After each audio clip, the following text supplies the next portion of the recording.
Between 1971 and 1975, the Rolling Stones didn't just make music, they owned rock and roll.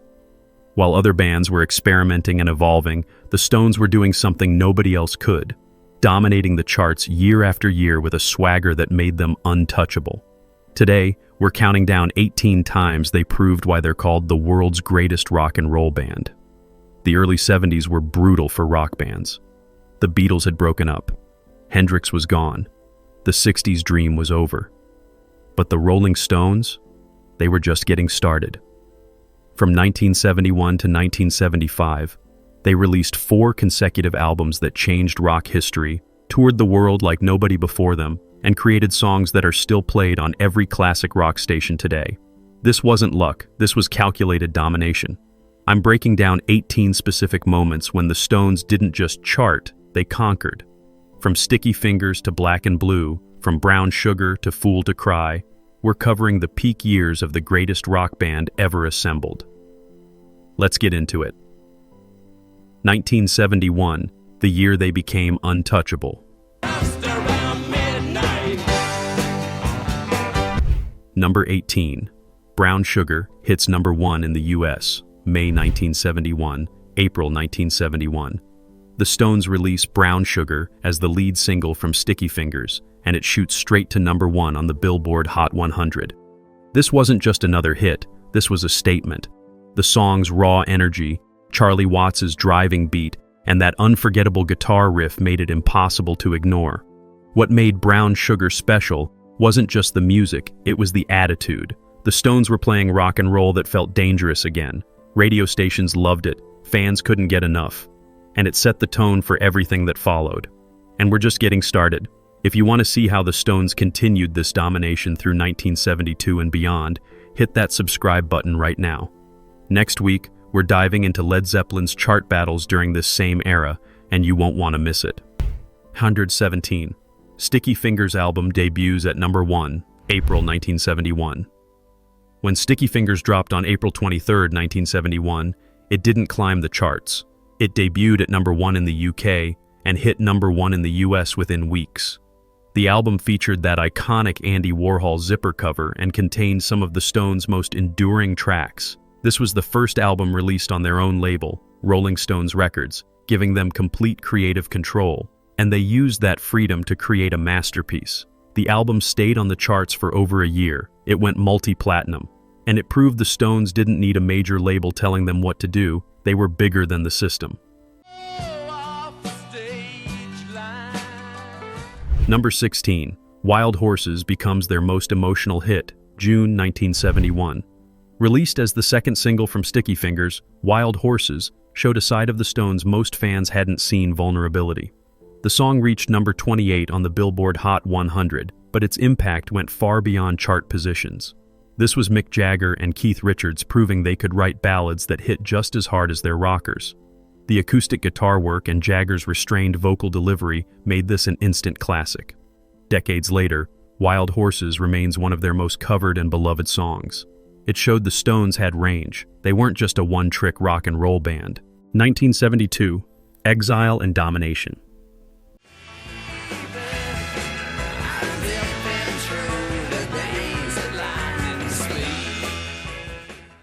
Number 15, Exile on Main Saint Double album.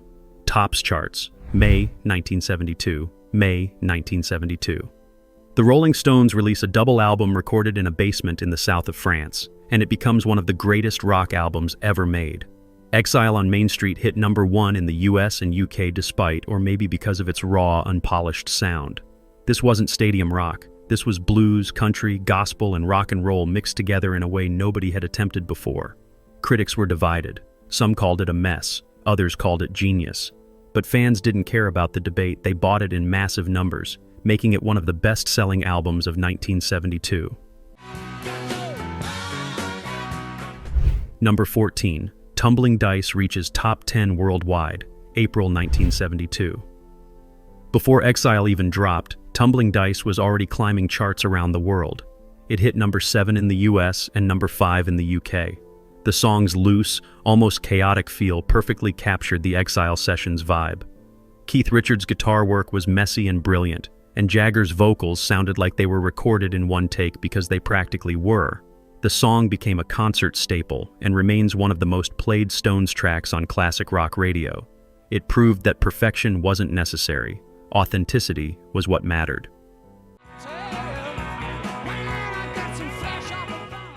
Number 13.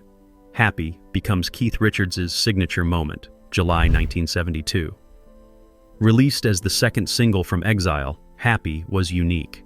Keith Richards sang lead vocals. It only reached number 22 on the Billboard Hot 100, but it became a concert staple and showed that Richards wasn't just the greatest rhythm guitarist in rock, he could front a song too. The raw energy and Richards' raspy delivery made this a fan favorite that's still played at every Stones concert. This was Keith's moment to shine, and he delivered a song that perfectly captured his outlaw persona and love for pure rock and roll. 1973, The Touring Machine.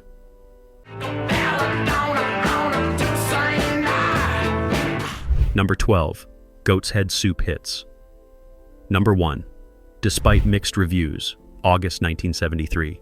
August 1973. Critics weren't sure about Goat's Head Soup. It was softer, more polished than Exile, but fans didn't care. The album debuted at number 1 in both the US and UK. The Stones had proven they could dominate charts even when they weren't trying to be the loudest or rawest band in rock. The album featured lush production, string arrangements, and a more sophisticated sound. It showed the Stones evolving while still maintaining their commercial dominance. We're halfway through this list, and the Stones are just hitting their stride. Subscribe now so you don't miss our upcoming deep dive into 1974's most controversial rock moments. Trust me, the Stones are all over that story too. Number 11. Angie becomes their biggest ballad, August 1973. Angie was the lead single from Goat's Head Soup, and it became the Stones' biggest ballad ever. It hit number 1 in the US and number 5 in the UK. The song featured acoustic guitar, strings, and Jagger's most tender vocal performance. For weeks, radio stations couldn't stop playing it.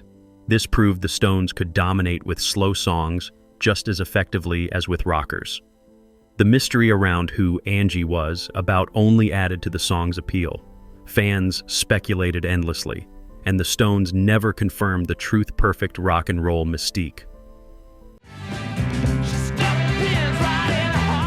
Number 10. Do Do Do Do Do, Heartbreaker, charts.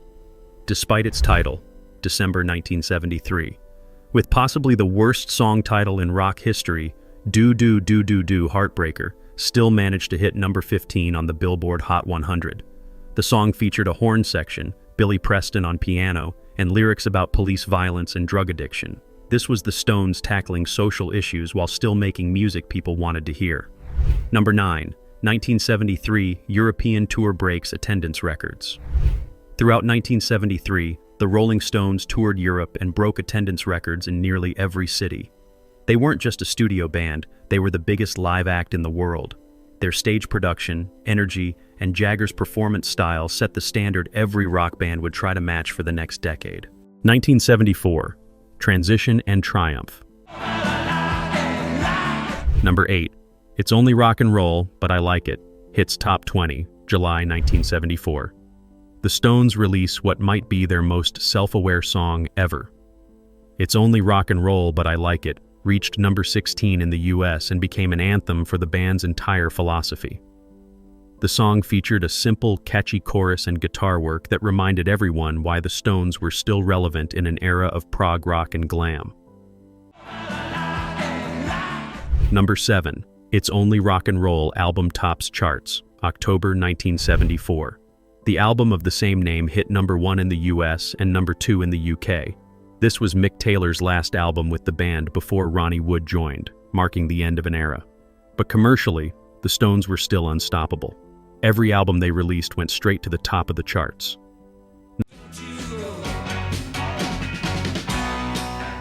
Number 6. Ain't Too Proud to Beg cover shows their soul roots, October 1974. The Stones released a cover of The Temptations' Ain't Too Proud to Beg, and it hit number 17 on the Billboard Hot 100. This wasn't just a cover, it was a reminder that the Rolling Stones were built on American blues and soul music. They took a Motown classic and made it their own, introducing a new generation to the song. 1975, the transition year. Number 5. Ronnie Wood joins, creating the definitive lineup, April 1975. Ronnie Wood officially joins the Rolling Stones after Mick Taylor's departure. This wasn't just a lineup change, this created the version of the band that would dominate for the next 4 decades. Wood's chemistry with Keith Richards created a guitar partnership that defined the Stones' sound from this point forward.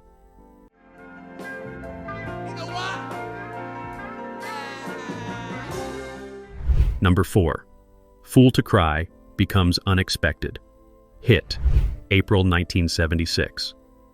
Recorded during the 1975 sessions for Black and Blue, Fool to Cry was released in early 1976 and became a surprise hit, reaching number 10 in the US and number 6 in the UK. The song's gentle piano melody and Jagger's vulnerable vocal showed the Stones could still create emotional ballads that connected with audiences.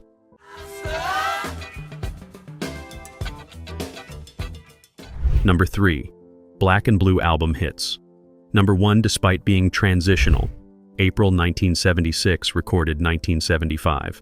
The Black and Blue album, recorded throughout 1975 with various guitarists auditioning to replace Mick Taylor, still managed to hit number 1 in the US. Critics called it a transitional album, but fans didn't care. The Stones had proven they could dominate charts even during internal upheaval. Number 2, 1975 Tour of the Americas becomes highest-grossing tour ever. The Rolling Stones' 1975 Tour of the Americas wasn't just successful. It became the highest-grossing rock tour in history up to that point.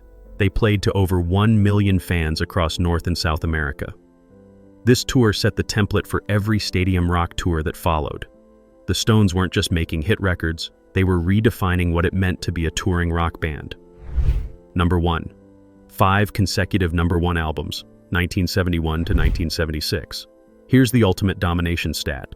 From Sticky Fingers in 1971 to Black and Blue in 1976. 1976, the Rolling Stones released 5 studio albums, and every single one hit number 1 on the US Billboard charts. No other band in rock history matched this level of consistent commercial dominance during this era. Not Led Zeppelin, not Pink Floyd, not The Who. The Rolling Stones owned the charts for 5 straight years. 18 moments. 5 years. One undeniable truth. Between 1971 and 1975, the Rolling Stones were the biggest, most dominant rock band on the planet. They survived the end of the 60s, the loss of band members, critical backlash, and changing musical trends. And through it all, they kept making hits, breaking records, and proving why they earned the title, the world's greatest rock and roll band. If you enjoyed this countdown, you need to subscribe to High Voltage Rock History. Next week, we're breaking down the 20 most explosive songs from 1974, and trust me, the competition for the top spots is fierce. Hit that subscribe button, check out the videos on screen for more 70s rock deep dives, and I'll see you in the next one. Keep the voltage high.